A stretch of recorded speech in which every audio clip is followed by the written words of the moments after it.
दिल्ली में सीएनजी वाले ऑटो और पुराने वाहन बंद नहीं होने वाले हैं।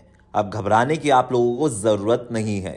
दरअसल दिल्ली सरकार ने फैसला कर लिया है कि अब किसी भी सीएनजी ऑटो को बंद नहीं किया जाएगा, क्योंकि हाल ही में दिल्ली की रेखा सरकार ने फैसला किया था कि दिल्ली सरकार 15 अगस्त से सीएनजी वाले ऑटो को बंद करेगी। लेकिन अब कैबिनेट की बैठक में यह फैसला कर दिया गया और इस पर पूरी तरीके से फिलहाल के लिए रोक लगा दी गई है।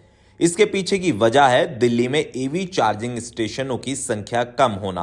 बिल्कुल सही सुना आपने। अगर दिल्ली सरकार को सड़कों पर इलेक्ट्रिक वाहनों की संख्या बढ़ानी है और प्रदूषण को कंट्रोल करना है तो उनको चार्जिंग स्टेशन की संख्या बढ़ानी पड़ेगी, और चार्जिंग पॉइंट दिल्ली के अभी तमाम इलाकों में लगे नहीं हैं, जिसको लेकर कैबिनेट की मीटिंग में यह मुद्दा उठा और दिल्ली सरकार ने फैसला लिया है कि दिल्ली में फिलहाल के लिए कोई भी नई ईवी पॉलिसी लागू नहीं होगी, और जिस नई पॉलिसी को लागू करने की बात हुई थी उसको 31 मार्च 2026 तक के लिए बढ़ाने का फैसला किया है।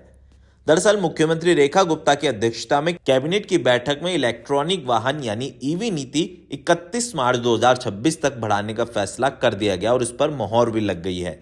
साथ ही इस पर विचार का मकसद ईवी चार्जिंग ढांचे को मजबूत करना, सब्सिडी की समीक्षा करना और ईवी वेस्ट खासकर बैटरी निपटान के लिए बेहतर व्यवस्था बनाना। कैबिनेट की मीटिंग खत्म होने के बाद परिवहन मंत्री डॉक्टर पंकज कुमार सिंह ने कहा कि हम दिल्ली के हर नागरिक को ध्यान में रखकर एक ऐसी ईवी नीति बनाना चाहते हैं जो भविष्य के लिए तैयार हो सके। इसके लिए सभी हितधारकों से व्यापक बातचीत कर रही है दिल्ली सरकार, और जन भागीदारी की सभी की जरूरत जरूर पड़ेगी। नई नीति बनाने के लिए सरकार नागरिकों, उद्योग विशेषज्ञों और पर्यावरण समूह के तमाम विद्वानों के साथ चर्चा कर रही है, ताकि किसी को भी कोई परेशानी ना हो नई ईवी पॉलिसी से। रुकावट के लिए खेद है। जियो के साथ करें 349 रुपए में धमाकेदार शुरुआत।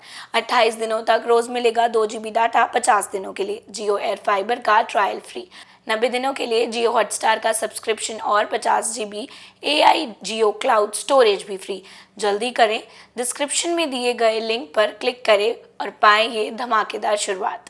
परिवहन विभाग को चार्जिंग स्टेशनों को बढ़ाने का उन्होंने निर्देश भी दिया और मौजूदा प्रोत्साहन की समीक्षा करने के साथ साथ किस तरीके से इलेक्ट्रिक वाहनों की संख्या दिल्ली में बढ़ाई जा सकती है, इस पर दिल्ली सरकार विचार कर रही है। हाल ही में दिल्ली सरकार की तरफ से फैसला किया गया था कि अगस्त 2025 से जितने भी नए सीएनजी वाले ऑटो होंगे उनके परमिट नहीं दिए जाएंगे और पुराने सीएनजी ऑटो को बंद किया जाएगा। उनकी जगह दिल्ली सरकार सभी ऑटो वालों को सब्सिडी देगी, ताकि नए इलेक्ट्रिक वाहनों की संख्या दिल्ली में बढ़ सके। लेकिन अब इस पर रोक लगा दी। कहीं ना कहीं ऑटो वालों के लिए राहत की खबर जरूर है, लेकिन 26 मार्च 2026 तक के लिए फैसला भी लागू नहीं होगा। लेकिन क्या भविष्य में प्रदूषण इस तरीके से कंट्रोल हो पाएगा या नहीं, क्योंकि दिल्ली के अंदर प्रदूषण को कंट्रोल करना बीजेपी सरकार के लिए सबसे बड़ी चुनौती है। डॉक्टर ऑर्थो, अब दर्द भी घुटने टेकेगा।